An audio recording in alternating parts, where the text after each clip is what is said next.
Hello everyone. இன்னைக்கு நம்ம பார்க்க போறது ஒரு வாத்து கதை. அதாவது வாத்து மடையன் கேள்விப்பட்டிருப்போம். இது எப்படி சொல்லலாம், ஒரு வாத்து ஒரு விவசாயி மடையனாக்குன கதைன்னு சொல்லலாம். வாங்க நம்ம கதைக்குள்ள போலாம்.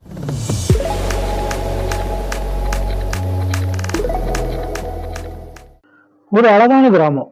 அந்த கிராமத்துல ஒரு விவசாயி. அவரு ஆடு, மாடு, கோழி இப்படி பல மிருகங்களை வளர்த்து வந்தாரு.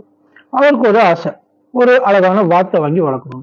அந்த ஆசை தான் அவரோட பேராபத்தால் முடிய போகுதுங்கிறது அவருக்கு அப்ப தெரியல. ஒரு சந்தையில போய் ஒரு வாத்து ஒண்ணு வாங்கிட்டு வர்றாரு.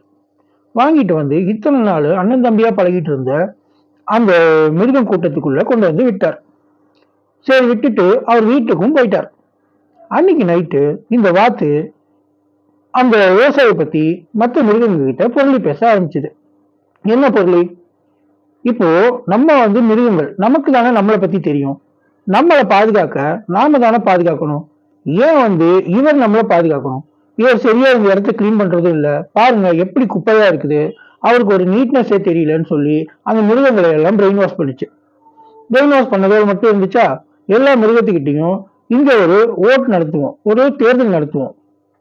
நீங்க எனக்கு ஓட்டு போட்டு என்னை ஜெயிக்க வச்சீங்கன்னா நான் உங்க எல்லாரையும் நல்லபடியா பாத்துக்கிறேன் அப்படின்னு சொல்லி எல்லா மிருகத்தையும் ஆசையை தூண்டி விட ஆரம்பிச்சது.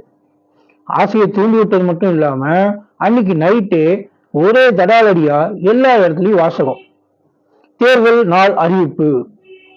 தேர்தல் நாள் அறிவிப்பும் போட்டது மட்டும் இல்லாம அந்த வாத்தோட படமும் இந்த விவசாயியோட பேரையும் எழுதி எல்லா இடத்துலையும் சுவரொட்டி மாதிரி அந்த கார்டன்ல அங்க இங்கன்னு எல்லா இடத்துலயும் போட்டாங்க. மறுநாள் காலையில விவசாயி அந்த இதை பாக்குறாரு. பார்த்ததும் அவருக்கு பெரிய அதிர்ச்சி. என்னடா இது, நாம இன்னைக்கு தானே இந்த வார்த்தை கொண்டு விட்டோம், அதுக்குள்ள நமக்குள்ளேயே ஒரு பிரிவினவாதத்தை ஏற்படுத்திடுச்சேன்னு சொல்லி ரொம்ப சங்கடப்பட்டார். இருந்தாலும் அவர் மனசுக்குள்ள ஒரு என்ன சொல்றது, ஒரு நம்பிக்கை. இத்தனை நாள் இவங்க எல்லாரையும் நம்ம வளர்த்திருக்கோமே, நாம தான் ஜெயிப்போம்னு சொல்லி அவரும் ஒத்துக்கிறார். தேர்தல் நாளும் அறிவிச்சாங்க. அந்த தேர்தல் நாள் அறிவிச்ச அன்னைக்கு அந்த தேர்தலும் நடக்க ஆரம்பிச்சது. சுமார் அங்க ஒரு 170 மிருகங்கள் இருக்கும். எல்லா மிருகங்களும் ஓட்டு போட ஆரம்பிச்சது. இவரும் ஒரு நம்பிக்கையில நாம தான் ஜெயிப்போம்னு சொல்லி வீட்டுக்கு போயிட்டார். மறுநாள் அந்த ஓட்டெல்லாம் எண்ணுறாங்க. எண்ணும் போது 170 பேர் இருந்த இடத்துல அந்த விவசாயி வாங்கின ஓட்டு வெறும் 10 ஓட்டு. இந்த வாத்து 160 ஓட்டு வாங்கி ஜெயிச்சிருச்சு. ஒரே கொண்டாட்டம். மிருகங்களோட ஒருத்தர் இவ்வளோ இதுல ஜெயிச்சிட்டாரு, இனி நமக்கு நல்லது செய்ய போறாரு அப்படின்னு சொல்லி அந்த வார்த்தை தூக்கி வச்சு கொண்டாட ஆரம்பிச்சாங்க. ஆனா இந்த விவசாயி மன வருத்தத்துல அங்கிருந்து கிளம்பி போயிட்டார். போனவரு மனசு வருத்தத்திலேயே நம்ம இவ்வளவு பண்ணியும் நம்மளை இப்படி தோக்கடிச்சிட்டாங்களே அப்படின்னு சொல்லி ஒரு மன வருத்தத்துல போய் படுத்தவரு அப்படியே இறந்தும் போயிட்டார். அந்த வாத்து சொன்னதை எதுவுமே செய்யல.